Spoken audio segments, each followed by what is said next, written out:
A blessed day everyone. So welcome po kayo sa ating River Share. So you can mention your friends, you can tag your friends. Hindi po kayo mag-tag ng mga tao na gusto niyo pong mapanood ng video na ito. So for our topic today is friends. Ayan, so I know makaka-relate ang marami dito dahil lahat naman ng tao is merong kaibigan. Ayan, so kahit isa lang yan, kaibigan pa rin yan. Matuturing pa rin siyang kaibigan. So before that, let us start with a prayer. Hallelujah. Lord, maraming salamat sa mga oras na ito. Lord, ikaw pa siya manguna in a devotion, online devotion, Lord God. Lord, even this is online, I know you are a God of powerful. You will touch every heart, lahat na makakinig nito at ikaw po ang siyang kilos sa mga buhay ng mga tao, Lord God. Lord, thank you for your goodness and your faithfulness. Lord, guide me to share your word, Lord God. In Jesus' mighty name, amen. So, ayan, ang ating topic ay friends o kaibigan. Ayan. So, sabi ko nga, everyone is a friend, diba? So, kung sino yung mga kaibigan mo, or sino yung mga madalas mong sinasamahan, or saan ka kabilang, doon natin nakukuha yung kaibigan. Ayan, doon natin. At saka, kung sino yung mga kaibigan mo, doon nagre-reflect kung sino ka. Ayan. So, diba, example, I'm a student nurse. So, of course, yung mga kaibigan ko is mga student nurse. Diba? So, nagre-reflect yun sa tao kung sino yung mga sinasamahan mo. Diba? Kung ano yung ugali nila, kung ano yung ginagawa nila. Diba? So, madalas natin nakukuha yung mga kaibigan natin kung saan ka nakabibilang or kung saan ka madalas nakikihalubilo. Ayan. So, sa panahon ngayon, mahirap maghanap ng totoong kaibigan. Tama ba? So, amen ba dyan? Kung agree ka, pwede ka mag-type ng amen or you can share this video, diba? So, mahirap na makahanap ng totoong kaibigan ngayon. Ayan. So, kasi meron tayong iba't ibang uri na pagkakaibigan. So, marami yan. So, una, meron tayong pagkakaibigan na minsan lang magkita. Ayan. So, marami akong ganyan na minsan na lang kami magkita. Meron din naman na saglit na pagkakaibigan lang. Meron naman na kaibigan mo lang siya kapag mayroong okasyon, doon lang kayo nakakamit. Meron din naman kaibigan na kaibigan na kailangan ka lang niya or manghutang lang siya, doon ka lang niya kaibigan. Ayan. So, meron din pagkakaibigan na kakaibiganin ka lang kasi may ibang intensyon. Meron naman pagkakaibigan na ginagamit ka lang. Diba? That is truth hurts. Diba? So, meron din naman na kaibigan na matagal na kayong, kahit matagal na kayong hindi nakikita, pero hindi pa rin nagbabago yung pagkasama. Ayan, so may ganon po talaga pagkakaibigan. At meron din pagkakaibigan na ilang years na pinagsamahan, at talagang malalim na yung relasyon niyo. So, ito naman yung gusto natin, diba, sa lahat. Na meron tayong kaibigan na matagal natin siyang kaibigan.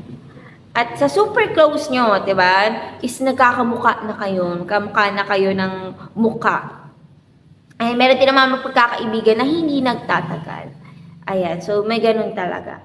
So, pero, ang tunay at tapat na kaibigan na pwede nating matagpuan ay ang kaibigan mula sa Iglesia ni Cristo or sa church. Ayan, so, dahil bakit? So, kailangan natin mamili ng kaibigan na siya yung magdadala sa iyo sa church, mag-i-encourage sa'yo, mag-i-influence sa'yo gumawa ng mabuti, diba? Yung tutulungan ka na mapalapit ka sa Diyos o tutulungan ka sa kung ano man yung meron na kailangan mo, diba? At nadamayan ka sa lahat ng panahon. So, diba? Hindi lang yung puro saya, doon ka lang makakagin ng kaibigan. Pero kapag iting ng lungkot is wala na sila. So, that is not a true friend. So, at yung mga kaibigan na ililibre ka. Joke. So, ayun. So, kaibigan na hindi ka i-influensya sa masama. Ayun. So, doon natin makikita kung totoo ba siyang kaibigan na hindi ka niya in-influensya na gumawa ng masama or gumawa ng kasalanan or ipalayo ka sa Diyos. So, sila yung mga hindi tunay na kaibigan. So, meron din pagkakaibigan na sa super close nyo na halos nga magkapalit na yung mukha ninyo, magkapalit sa kayo ng ugali nyo, ng style nyo, diba, ng mga gusto ninyo. Kahit dati hindi mo gusto yung bagay na yun, pero dahil naging kaibigan mo siya na nagugustuhan mo na rin yung ganung bagay, diba, na iba na rin yung taste mo, at marami pang iba. Ayan, so, iba talaga ang pagkakaibigan kapag pares kayong may takot sa Panginoon. So, maganda is sa friendship ninyo is, ang center is si Jesus Christ. Ayan, even the group of friends, no? Maganda yun na marami kayong kakaibigan at lahat kayo is may kilala sa Panginoon, may relasyon sa Panginoon. Kasi sa pamagitan nun, is lalakas ka din. 'Di ba? So, ayun. So, do you have any friends? So, if you don't have friends, may iba kasing tao na super daming kaibigan, na kahit saan siya magpunta, ang daming may tumatawag sa kanya, uy, ang daming may beso, ganyan, ang daming kakilala. On the other hand, meron naman kaunti lang ang kaibigan. Ayan. So, iba nga sasabi nila is wala. So, meron naman, 'di ba? Meron 'yan, 'di ba?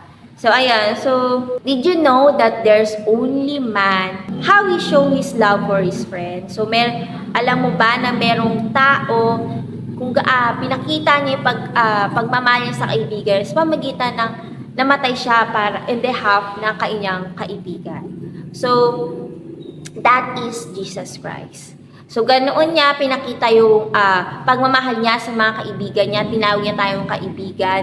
'Di ba? Na namatay siya para sa iyo at para sa akin.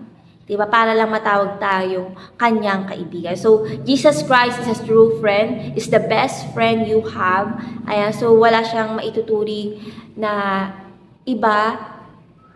Siya yung kakaibang kaibigan na meron tayo sa buhay natin. 'Di ba? So, the true friend is Jesus Christ at ang kanyang mga tao. Ayan, and His people. So, He is our friend na na inalay ang kanyang buhay para sa atin. Ayan, para matawag niya tayong kaibigan. So, sabi nga sa John 15 verse 13, greater love has no than this, that someone lay down his life for his friend.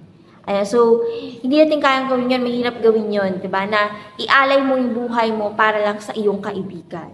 Ayan, so, you are blessed kung may ganun kang kaibigan. Ang gagawin niya ang lahat, diba, para lang sa'yo. So, kung wala ka pang kaibigan ganun, well, that si Jesus Christ is ganun si Jesus Christ, diba? So, ginawa niya ang lahat para sa atin, diba? So, ayun, so talaga siya yung totoong kaibigan natin. So, hindi siya yung kaibigan nagbabago. Diba kanina mga sa nabanggit ko, iba't ibang uri ng kaibigan. So, si Jesus Christ, hindi siya nagbabago. Kung siya ay tapat noon, siya ay magiging tapat pa rin ngayon at magpakailanman. So, si Lord is always there for you. Diba? Tulad ng mga kaibigan natin. So, let's pray, no? Kung wala tayong kaibigan o kung hindi lang kaibigan natin, let's pray na magkaroon tayo ng totoong kaibigan. At kung wala kang totoong kaibigan, ikaw ang magiging totoong kaibigan para sa iba. Ayan. So, bilang mga anak ni Kristo, dapat tayo yung maging good example kung ano ba yung totoong kaibigan. Diba? So, hindi yung kaibigan na sisiraan natin ibang tao. Diba? So, maraming uri ng kaibigan na hindi talaga maganda. So, ayan, bilang anak ni Kristo, diba, dapat nagre-reflect yung mga character ni Jesus Christ sa atin.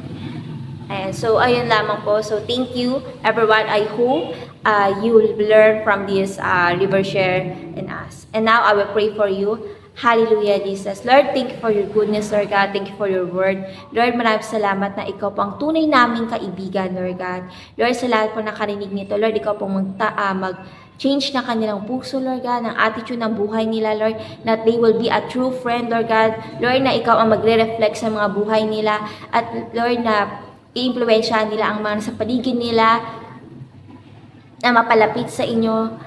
Lord, pagpalain niyo po lahat ng mga tao na nakikinig ng iyong salita ngayon, Lord God. Lord, bless them, Lord God. Thank you for your goodness, Lord God. Lord, I bring back all the honor and praises to you, Lord. In Jesus' mighty name. Amen. So, yun lamang po. So, God bless everyone.